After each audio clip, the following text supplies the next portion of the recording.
Vamos nessa, gente. Ó, item C.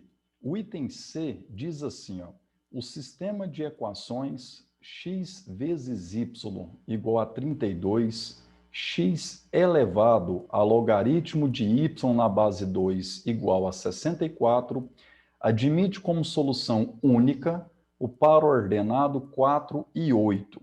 Observe que é um sisteminha nas incógnitas x e y, e quando ele afirma que a solução única é o par 4 e 8, lembre-se sempre de que a primeira coordenada tradicionalmente faz o papel de x e a segunda y, tá?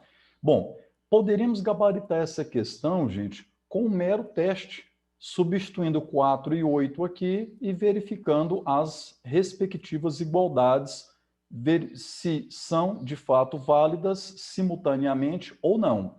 Vamos lá. 4 vezes 8, 32. Joia. 4 elevado a logaritmo de 8 na base 2.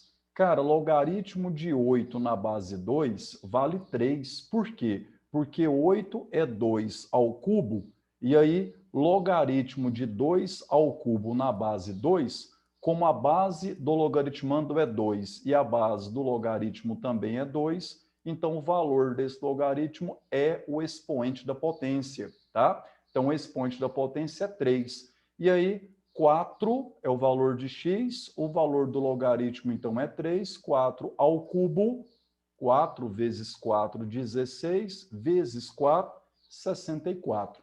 Validou? Boa, PC, o item é verdadeiro. Vamos embora para o próximo. Não, cara, cuidado. Olha, ele afirma que essa solução 4 e 8 é solução única. E aí você tem que ter aquela malícia. Cara, será que é única mesmo? Não tem nenhum outro par ordenado que seria a solução desse sistema também?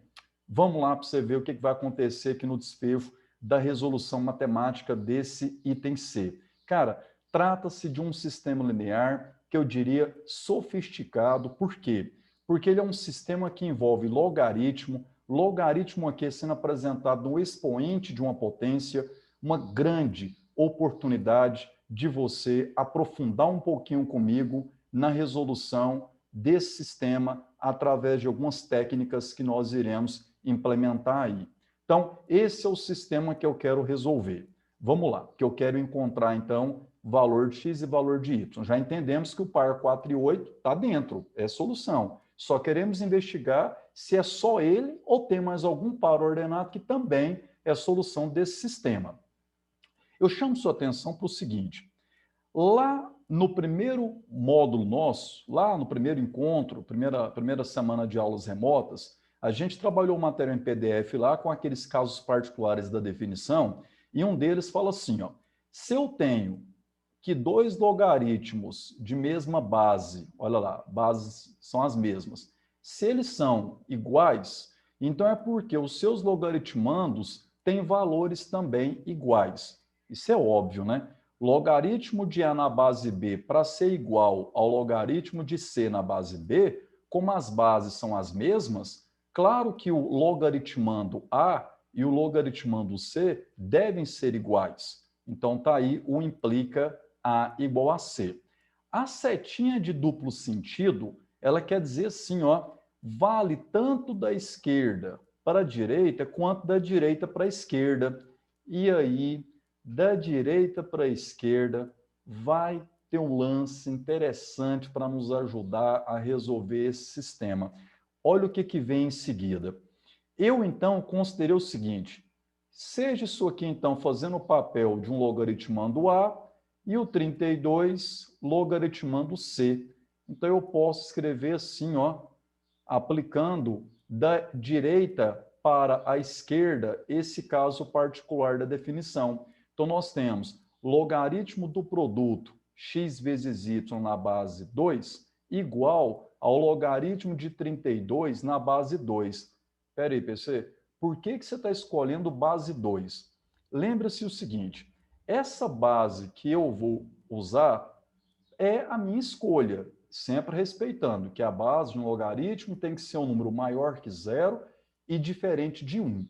E aí, eu usei nessa ocasião a base 2 em virtude desse logaritmo do expoente, ó, ele tem base 2. Foi por essa conveniência que eu usei, e daqui a pouquinho você vai ficar antenado e vai ver que, de fato, isso vai nos ajudar a gabaritar essa questão. Então, eu apliquei, o que a gente fala aqui nesse caso é aplicar logaritmo nos dois membros da igualdade. É essa transição da direita para a esquerda. A mesma coisa eu fiz na segunda equação. Considerei que essa potência horrível seja A, essa seja o número 64, seja C, para ficar nesse padrão, e, portanto, eu fiz isso. Ó. Então, ficou logaritmo de x elevado a logaritmo de y na base 2, ufa, que leitura, hein, PC? Nossa Senhora! Igual ao logaritmo de 64 na base 2. Muito bem. Como que a gente vai fazer para desenvolver isso aqui agora e chegar lá? Olha o foco, cara. Eu preciso determinar soluções desse sistema. Preciso de encontrar duplinhas x e y, tá? Uma dupla nós já temos. Vamos lá. Então, o que que eu fiz aqui, ó? 32, se você fatorar, é 2 à quinta, e o 64 aparece mais um fator 2, 2 elevado à sexta. Aplicando aqui, ó, a primeira propriedade, como é um produto, eu posso separar na soma de logaritmos, sempre mantendo a base que eu tinha, tá?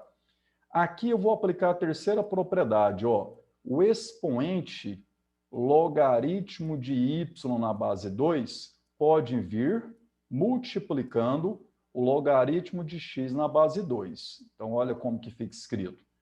E o logaritmo de 2 à quinta na base 2, você já sabe que nessa ocasião o valor do logaritmo é o próprio expoente, 5, mesmo raciocínio, 6. Gente, olha bem para esse sistema aqui agora. Olha como foi importante a escolha da base 2 nesse momento aqui, quando eu apliquei essa consequência da definição. Eu criei aqui agora dois modos diferentes de escrever essas equações, onde eu tenho aqui, ó, dois números, um deles representado pelo logaritmo de x na base 2, o outro representado pelo logaritmo de y na base 2, e o que nós almejamos é o seguinte: quem são esses caras? Quanto vale logaritmo de x na base 2? Quanto vale logaritmo de y na base 2? E aí, as condições são assim, ó, eles são números tais que a soma deles é 5 e o produto deles é 6. Então, eu investigo dois números que, quando somados, é 5 e, quando multiplicados, é 6. Quem são esses números? Você já sabe quem são eles?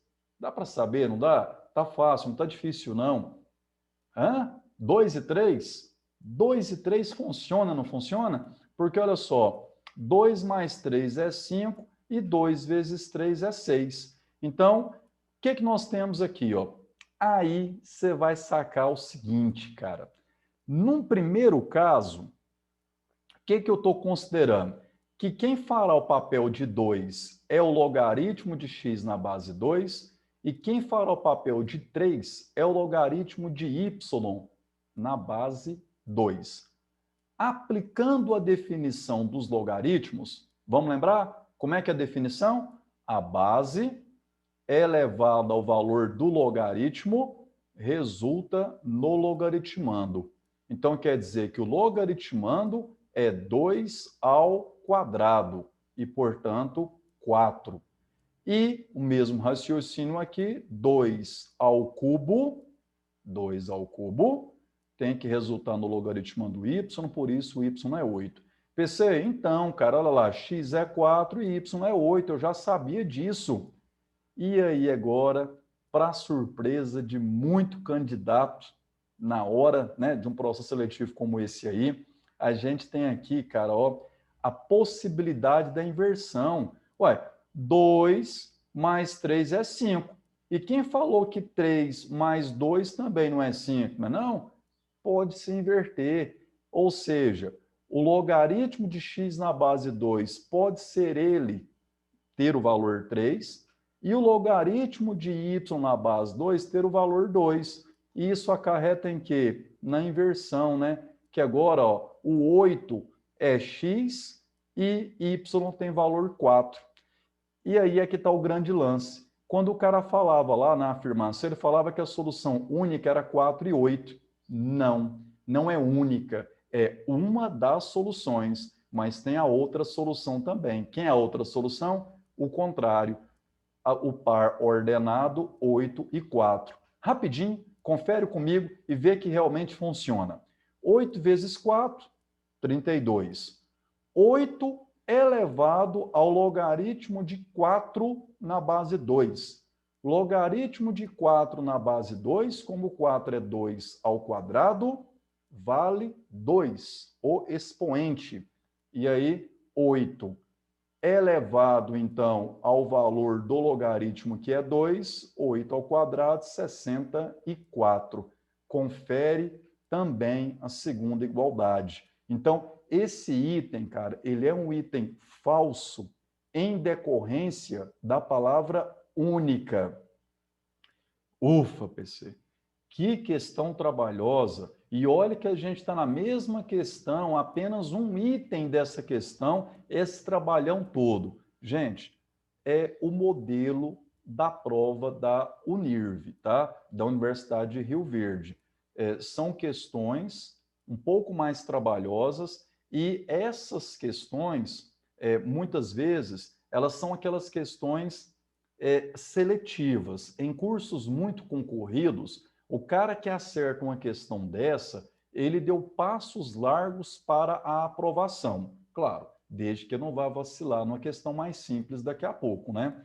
E essa instituição, ela oferece o curso de medicina, que a gente sabe que, querendo ou não, é sempre ali, se não ou um dos cursos mais concorridos em qualquer instituição de ensino superior. Então, o processo seletivo ele tem que ter lá algumas questões de um nível um pouco mais elevado para, de fato, selecionar um candidato de outro ali no nível de competências, tá? Para fechar essa resolução, eu só queria te chamar mais atenção só de mais um detalhezinho, que é o seguinte. Lembra que quando você quer resolver uma equação de segundo grau, o método basicão, o tradicional, é fórmula de Bhaskara. Porém, tem também aquela técnica de investigar quem são x' e x' por um método chamado de soma e produto dessas soluções, dessas raízes da equação de segundo grau. Então, o que eu te chamo a atenção? É que, quando eu tenho a equação de segundo grau, você investiga quais são os dois números, x' e x', em que, quando somados, resulta em o oposto de B sobre A, olha aí, e o produto desses números resulta em C sobre A. Bom, o que isso aqui tem a ver com a questão? Volta aqui comigo, ó. Esses dois caras somados tem que dar 5, multiplicados tem que dar 6. Então, é como se o logaritmo de x na base 2 e o logaritmo de y na base 2, nesse contexto, representasse para mim, então, as soluções de uma equação de segundo grau, tá? Então, você ainda poderia abrir essa contextualização dessa questão. Claro, poderia abrir no sentido que, de repente, essa questão viesse aí numa prova aberta, uma prova discursiva, se você ressalta essa interligação de assuntos, com certeza a sua solução ficaria mais show ainda, tá? Porque você estaria mostrando para o avaliador, para a banca de avaliação, que você tem uma competência a mais do que muitas vezes ele até esperaria que você tivesse, tá certo? Então, vamos lá para o último item, o item D no próximo vídeo. Segue junto comigo. Uma questão como essa não é de desmotivar, pelo contrário, é para motivar e você perceber o seguinte: estou tendo oportunidade de não só revisar o conteúdo, como também aprofundar no conteúdo com a questão chique, como foi esse item C da questão número 6. Segue comigo aí.